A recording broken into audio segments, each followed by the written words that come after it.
nalalayaw, sinanasayang nasimaw, nang seklam na magyagawaw,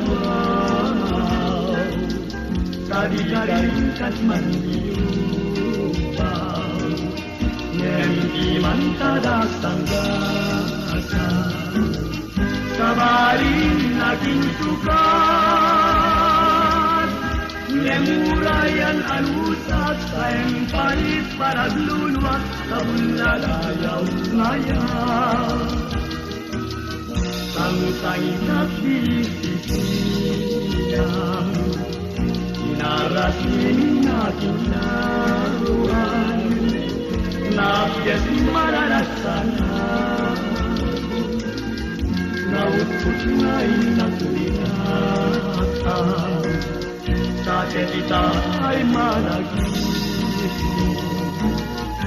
yagsubliken patlun, saan diag subay-bayamun, diayag tulipatemun, sa nalaylaikan asabun.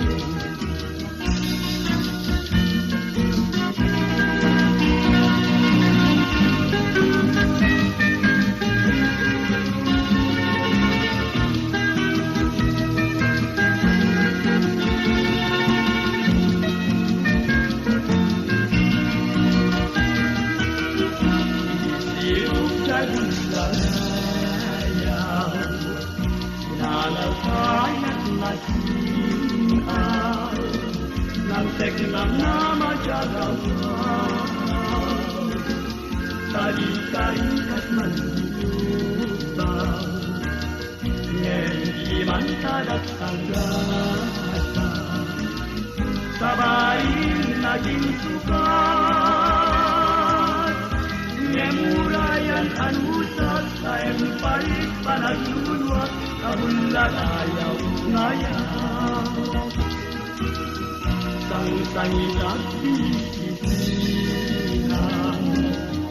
inarasin na bunyawan, napiyas mararasan